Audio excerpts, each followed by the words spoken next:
बाड़मेर महाविद्यालय के चुनावों के अंदर शुरू में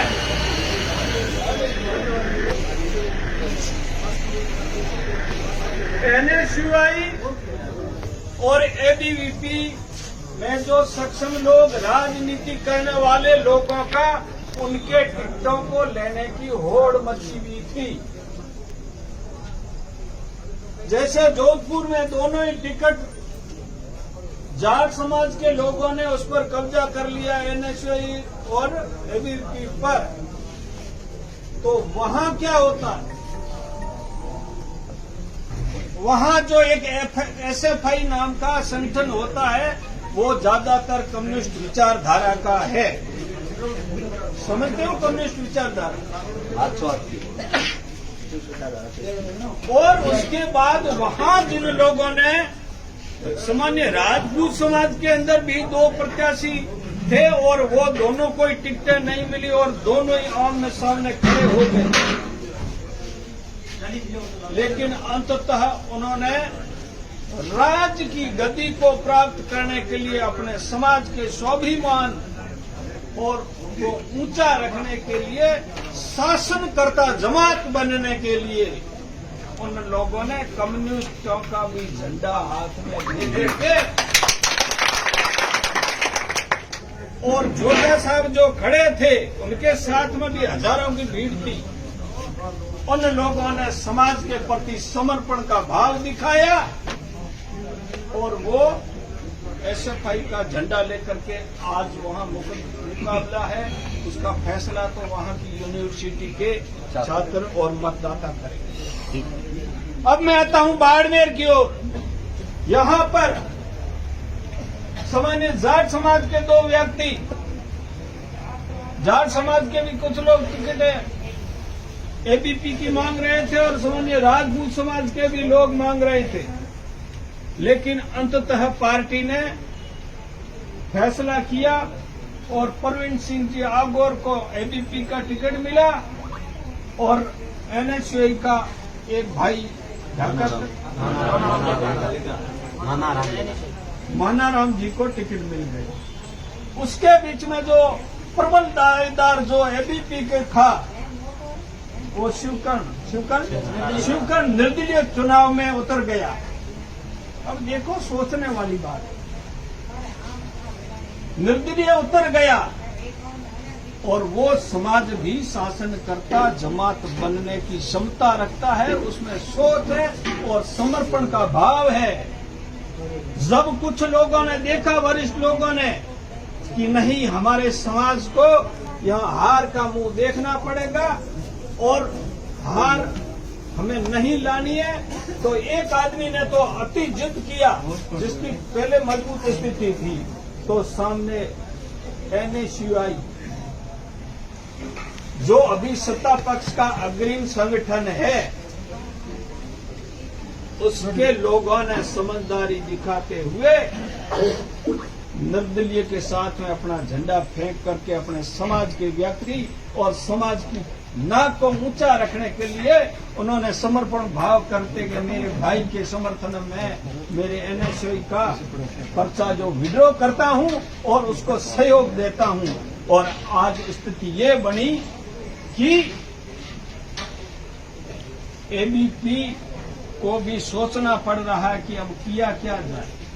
पहले तो ये देखते हैं कि दो जाट लड़ रहे हैं, इधर हमारा जो है वो लोग हैं। अब मैं एक आपको और चीज टेक्निकली कहना चाहता हूं, क्या NSUI का उम्मीदवार बैठने के बाद में कांग्रेस के जो लोग थे, आपको पता है कि उस पक्ष के उस दल के जो मेन जो जिसको मां कहते हैं बड़ी, जो उसका जो मेन कांग्रेस पार्टी है, उसके यहां से 6 विधायक हैं और 1 दर्जन से भी ज्यादा उसके प्रधान है, उसका प्रमुख है। इतने सारे लोग होने के बाद में भी आज आपको ABVP के भी उनके प्रधान है वगैरह है, एक भी व्यक्ति समाज से बाहर नहीं है। उधर सारी की सारी कांग्रेस और सारे के सारे लोग निर्दलीय के साथ खड़े हैं। अब इधर आते हैं थोड़ा सा देखने के लिए हम एबीपी की ओर। जब एबीपी की बात करते हैं तो आज सत्ता पक्ष के सामान्य विधायक भी यहां से, आप जो लोग सोचते होंगे कि आज बाड़मेर जिले के जिन लोगों का विधायक है और जो लोग उनके साथ में कांग्रेस का झंडा लेकर के घूमते हैं, वो अभी किसके साथ में खड़े हैं ये आपको मालूम है क्या? कितने लोगों को मालूम है? तो एबीपी के साथ में कौन लोग खड़े हैं? एक भी राजपूत समाज का व्यक्ति उधर खेमे में नहीं है, अपनी राजनीति नहीं करना चाहते हैं। अपनी मेरी समाज की आवाज बुलंद रहनी चाहिए, मेरे समाज की वजूद बचना चाहिए। हमें कोई पार्टियों से मतलब नहीं, उधर खेमे में या उधर खेमे में कहीं भर भी कोई पार्टियों के बंधन में बंधे नहीं हुए। अब रहा ये खेमा जो अनुसूचित जाति और जनजाति के लोग, तमाम लोगों को हमने एक मंच में बुलाया और आज भी मुझे भरोसा है कि जो लोग यहां से बात क्या हुई थी कि हम वोट और किसी को नहीं देंगे, और बात क्या कसम खाई थी यहां खड़े रह करके, बाबा साहब और अपने माँ बाप की कसम खाई थी या नहीं खाई थी?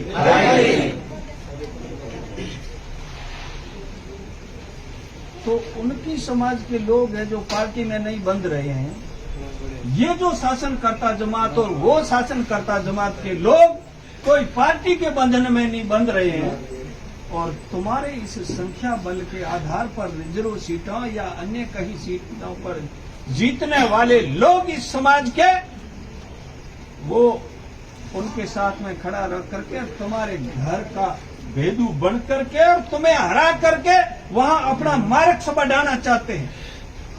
ये बात आपको समझ में आई है? कौन लोग हैं ऐसे? और वो कल तुम्हारे सामने एमएलए का टिकट लेकर के आएंगे कि हम तुम्हारी समाज में, क्या करोगे उनके साथ? उनको माला पहनाओगे जो तुम्हें हराना चाहता है?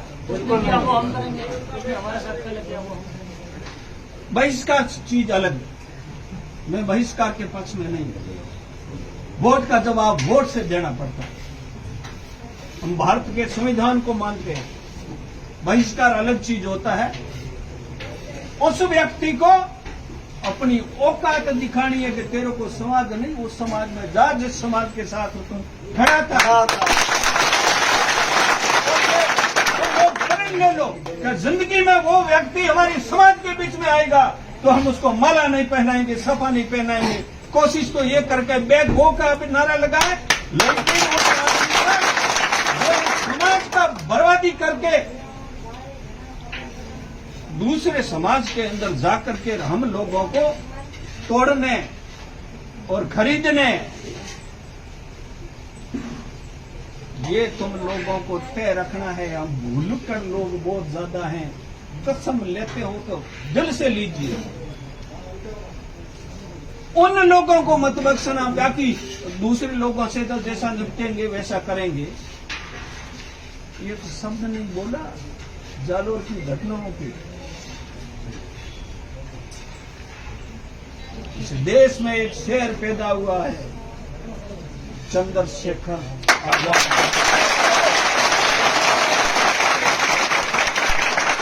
उस शेर को 2 बार रोकने के बावजूद भी उस व्यक्ति ने अपनी कसम निभाई कि मैं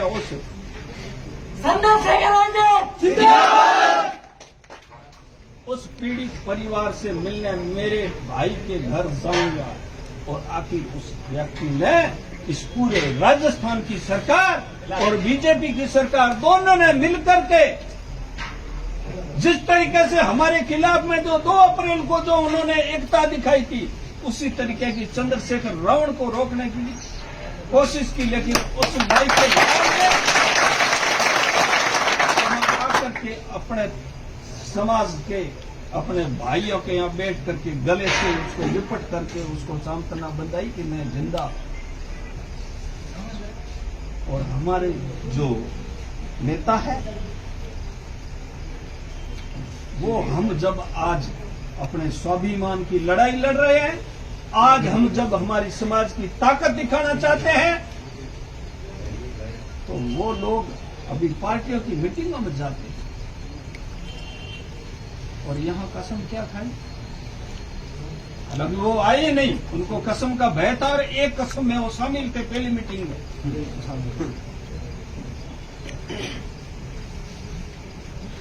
अगर भूलने की होगी तो आप कोई परीक्षा भी पास नहीं कर पाओगे, रटी और थोड़ी देर में गए बाहर निकल गए। याद रखना आप लोगों को, दूसरों से तो कुछ करे नहीं करे, लेकिन उनको तो एमएलए बनाए बिल्कुल दादी जो माथे ठाए बेहाल है। लेकिन आज आवे मैंने कसम खाई थी कि मेरी बोली और मेरा बाप एक है, और ये कसम सारे लोगों ने खाई थी या नहीं खाई थी, और उसमें कायम होगा नहीं हो। 26 के जब तक वोट का टाइम खत्म नहीं होता है, तब तक हम लोगों ने प्रण लिया था कि हम किसी का एक घूंट पानी नहीं पिएंगे, न किसी का एक गिलास भी मुंह में डालेंगे, और इसके बाद में दूसरी सुविधाएं तो और होती है। लेकिन हमारा प्रण है। मेरे सामने कल शाम को सामान्य राजपूत समाज के मैन मुख्य लोग आए, मेरे घर आए, मैंने कहा वेलकम, हमें कोई रास्ता निकालो। मैं को रास्ता निकाले, मेरी माँ को मैं बदचलन नहीं बना सकता तुम्हारे लिए। मैंने ये कसम खाई है, और मेरे समाज के तमाम लोगों को, जो स्वाभिमान लोग हैं, उन लोगों ने कहा कि हम अपने बाप की औलाद हैं, तो हम किसी इस पैनल से बार वोट नहीं देंगे। ये कसम खाई है। उसके बाद में मैंने कहा क्या बचता है, तो क्या मोटी। मैंने कहा पहले आपने बात नहीं की, पहले जाटो ने बात नहीं की, पहले एबीपी ने बात नहीं की, पहले एनएसए ने बात नहीं की, तो फिर हम पीड़ा तो जलाना पड़ेगा नहीं, हमें भी अपना पेट पालना पड़ेगा नहीं। अगर पॉलिटिक्स का जमाना है तो आप लोग जो बड़े बड़े धुरंधर लोग और राजनीतिक पहुंच वाले, अगर हम गरीबों की आपको समझ नहीं है, औकात का पता ही नहीं है आपको, तो आपने अपना काम किया और हमने अपना किया, तो बात तो थोड़ी सही है, ये तो गलती की। तो मैंने कहा एक बार वाली गलती है ना भुगतो, फिर आगे जो होगा वो देखे जाएंगे।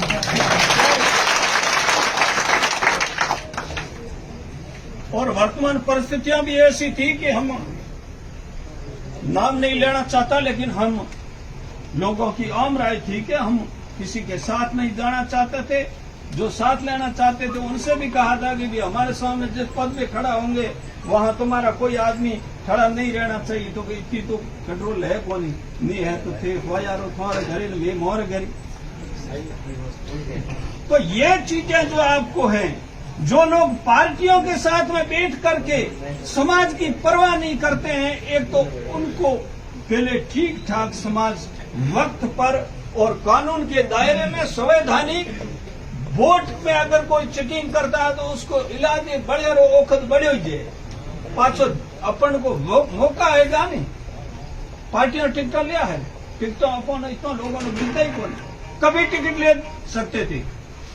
लेकिन वर्तमान हालात और जो परिदृश्य और हमारा समाज जिस आक्रोश में, और यहाँ नहीं, अमेरिका और इंग्लैंड और दूसरे देशों के अंदर, वहां पर भी हमारा बच्चा, उसका का नाम क्या था, इंद्र के नाम से आंदोलन हो रहे हैं। और मुझे शर्म आती है, मुझे नीचा देखना पड़ता है कि उस फॉरेन और उस विकसित कंट्री के अंदर इंद्र के नाम से आंदोलन हो रहे हैं, वहां इस बात की निंदा कर रहे हैं, लेकिन हमारी समाज के अंदर जन्मने वाले लोगों को कितनी बिल्कुल कायरता और निष्ठा आ गई है कि वो लोग श्रद्धांजलि के लिए 2 शब्द और अपराधी के खिलाफ 2 शब्द नहीं बोले। ऐसे लोगों का क्या करना होगा, ये आपको सबसे इसमें सीख लेने की बात है। अब मैं आपको बात कहना चाहता हूं, अच्छी तरह जान लीजिए, हमारे बराबर जिन लोगों के वोट नहीं है उन लोगों का इतना भय है कि उनका पूरे के पूरे प्रशासन में उनके लोग भरे हुए हैं। और हम लोग इतनी बड़ी संख्या में हैं, लेकिन हमारा यहाँ कोई अधिकारी नहीं है। ये हम लोगों की कमजोरी है, लेकिन वक्त आने पर बात करेंगे। अभी तो छात्र संघ चुनाव तक की बात। माँ बाप की कसम एक बाप वाली, उसको आपको निभाना है और चलते दबना है, न झुकना है, न हटना है। हमें तो आगे ही बढ़ना है।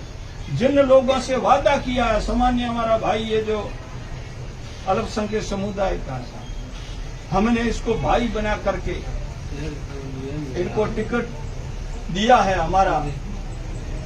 अब बात दिली और दल की बात आती। हाँ, वो व्यक्ति एनएसयूआई और सत्ता पक्ष था, लेकिन उसने अपनी समाज की बात जाति देखी तो मुंह को नीचा किया। और मुझे कोई जो निर्दलीय का पक्षधर, उस आदमी ने कहा कि साहब और हमें बढ़िया ठहर गयो, पाछो बैठ गयो, हमें म्यालो वोट तो टिकट तो तय दे। मैंने कहा ये तुम्हारी सपूत्राई नहीं है, सपूत्राई उन लोगों की है जिन्होंने समाज की नाक कटने से बचने से रोका है। मैं सलाम उन लोगों को करता हूँ जो आपकी समाज को एक करने का काम किया, बाकी खड़ा वो ही रह सकता था। ये आपकी सपूत्राई तो बात तो तुम्हारी सही। तो इसलिए आज हमारा इश्यू कुछ नहीं है, तो खाली ऊपर लेबल था। और कल परसों में पूछ रहा था कि भाई किसी को आपत्ति है तो चलो, मैं धन्यवाद देता हूं कानाराम जी ये और दूसरे लोगों को जो काफी परिपक्व हो गए कि समाज का नुकसान नहीं होना चाहिए। हमारा समाज के सामने जिस कौम के हम बेटे हैं, उसके कौम के सामने हमारी मूंछ झुक जाती है, लेकिन समाज की मूंछ नीचे नहीं होनी चाहिए। ये मानना नहीं रखता है। जिसको लोग कह गए ये निर्दलीय नहीं होना चाहिए बीबीएम, हमारी उस भाइयों की ही समाज ऊंची मुंह से रह जावे तो हमें कोई आपत्ति नहीं है, क्योंकि समाज के सामने झुकना, सरेंडर होना ये कोई बदनामी का काम नहीं है। जो झुकता है नमिया त्रिलोकी नाथ राधा आगर राजिया और बिना नमन पूर्ण तरिया। साधु भाई बिना नमन, जो आदमी झुक के चलता है, आप चलिए थोड़ा सो छोटो गेट है तो माथुर की कर भागे, झुकना तो पड़ता ही है। तो इसलिए समाज के लिए जो आदमी झुकता है, मैं कहता हूँ तुम्हारे लोगों की अगर मेरे भाइयों की किसी की बात रह जाए तो मैं समझता हूँ कि मेरी बात है। आपकी जीत मेरी जीत है, आपकी हार मेरी हार है। आपके ऊपर जुल्म होता है तो मुझे दर्द होता है, और मेरे साथ होता है तो आपको दर्द होता है। समाज के किसी भाई अंदर की हो, चाहे और कहीं हो, चाहे यूपी में हो और चाहे और कहीं हो, बॉर्डर पे हो, जब जब जुल्म होता है तो हम लोग जो सामाजिक कार्य करता है उनका खून खोलने लग जाता है। और कुछ लोग, हमारे लोग, एक बात मैं और कहना चाहता हूँ, ये जो सरकार जिसने बिना मांगे जाकर के 1-2 नौकरी और 50 लाख दिए, और उसी सरकार के शासन में होते हुए उस वर्ग का एक भी एमएलए नहीं था, ये आपको नोट करना चाहिए पॉइंट। और मेरी कौम के एससी और एसटी के 60-58 एमएलए, उसके बावजूद भी हमारी समाज के लोग झूठे वीडियो बनाते हैं और ये नाम देते हैं कांग्रेस का लेकर के, और पैसे सारे के सारे शेड्यूल कास्ट के जो मंत्री वगैरह आए थे न, उन्होंने चंदा करके और जाकर के दूसरे को दियो। अब के तुम्हारी मोटी नाक खाना लो सोनिया जी लो, कांग्रेस लो नाम ले लो। मैं उनको अब मेरे पास कहने के लिए कोई शब्द नहीं है। मैं कहता हूँ धन्यवाद रो थे, हाजा हुरा रो टाबरा भाग रहा, नाक बटाड़ में कोई कसर नहीं छोड़ी है। ये चीजें हमें नोट करनी पड़ेगी। और जो आदमी जहां कहीं जाता है, आस और पास में क्या घट रहा है, आने वाले क्या आंकार देने का, या पास में बैठे लोगों की नजर हमारे प्रति क्या है, उसकी आंखें हमें देख करके खुश हुई है या उम्र महीनों कहीं दूसरी है, ये अगर हम उस तरीके का वातावरण को हम नहीं समझते हैं नहीं तो खाली धौन रह जी हो, बाकी अपर महीना। तो इसलिए मैंने आपका ज्यादा समय लिया, सारी चीजें कह दी। हमारा व्यक्ति निर्दलीय है और वो जो दूसरे लोग हैं वो भी निर्दलीय है। आपको पता है कोई सिंबल है क्या उनको? एबीपी के पास सिंबल है क्या? फूल का है? एनएसयूआई को क्या कांग्रेस देती है? सिर्फ आप माटे छापो लगाई नोम राखड़ाणो करे, बाकी सारे के सारे कागजों के अंदर निर्दलीय ही रहते हैं। ये जो सिस्टम है उसमें ऐसा ही होता है। संगठन का नाम तभी आता है जब उस पार्टी का सिंबल उसको अलॉट किया जाए। लेकिन अपो तो ये पर तो हमें क्यों क्या बीजो की होना ठाए पण ए में उन्होंने कोई मैयार कौन दिया, मैयार खेन होना दियो, खेन चोर है उधर हम है या ये जो है पाए खा कदे अपने बेटों के लिए या कभी किसी के लिए भीख नहीं मांगा। हमारे समाज के लिए परमार्थ रे कारण अपने तन के कारण मांगू नहीं, तन अपने के काजा परमार्थ रे कारण मुझे मांगत आवे नहीं लाजा। लोगों को फोन करके साहब थोड़ी आर्थिक